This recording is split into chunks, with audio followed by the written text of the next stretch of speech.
So I'd like to show you a basic jazz piano voicing principle. I call it four-note voicings, and it works like this. Say I take this F minor 7 chord,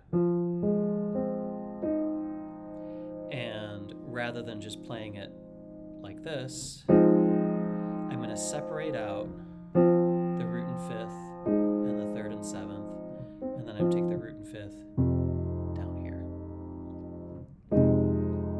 It's a really beautiful chord voicing of that. So let's apply this concept of separating out root and fifth in the left hand, third and seventh in the right hand to the first phrase of All the Things You Are. The chords for that are F minor 7, B flat minor 7, E flat 7, A flat major 7, D flat major 7, G7, and C major 7. Okay. We can take all of those chords and do them as this four-note voicing, root, fifth, third, and seventh, and sound like this.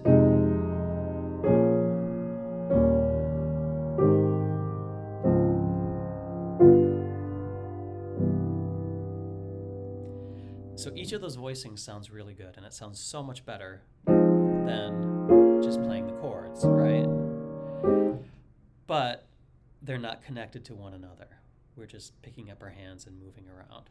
So let's make it sound a little more sophisticated by looking at what's happening in the right hand and connecting things smoothly.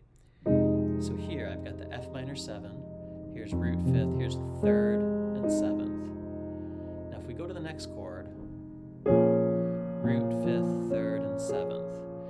Rather than third and seventh to third and seventh, let's take this one and put the seventh on the bottom and the third on top. And now our connection is that. That's much smoother than. This sounds way better.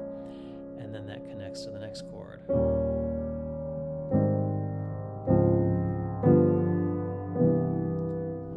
So we have here 3, 7, 7, 3, 3, 7, 7, 3, 3, 7, 7, 3, 3, 7. All right, so here it is just as block style.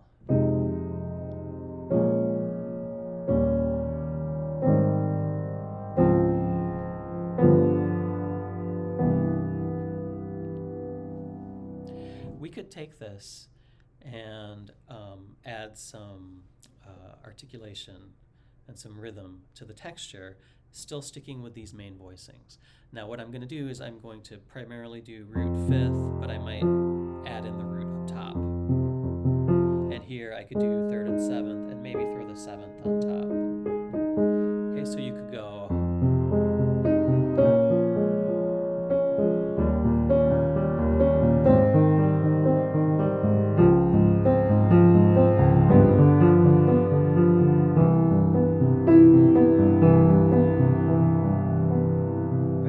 Beautiful texture, you're really bringing out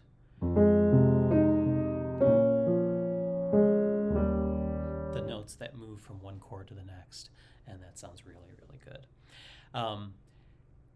You can look up the chords to this song, and you can do this for the whole song, and you could play.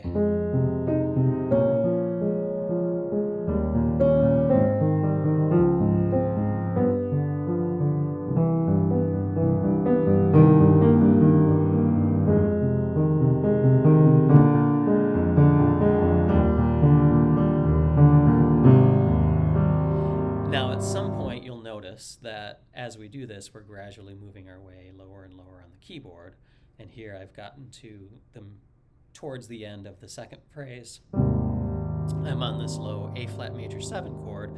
When this happens, just invert it, and then that buys you more room, and you can start traveling down again. So you come up and work down, come up and work down. You just do want to keep these in this register right here because that's where they sound really good.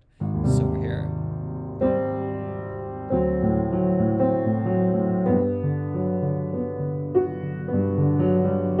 Here's the bridge.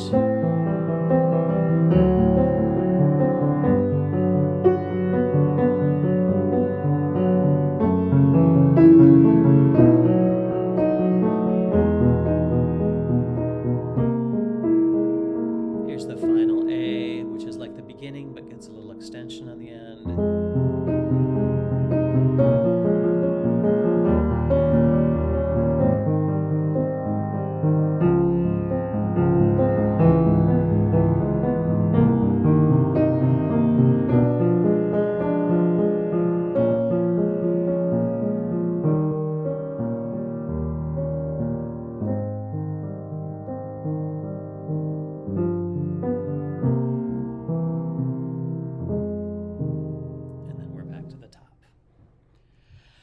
This concept can be applied to any jazz standard. You could play Autumn Leaves. Right.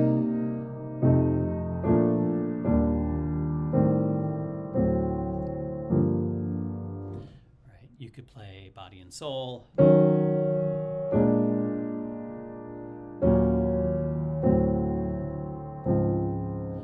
could play anything that is made up of seventh chords with this kind of voicing. And while you may not always be playing these voicings exactly like this, this provides a foundation that we can build on to construct other kinds of voicings that will have these as the underlying principles under them. All right, so practice this and let me know if you have questions. And I'm looking forward to sharing more jazz piano voicing tips, tricks, and ideas with you. Thanks.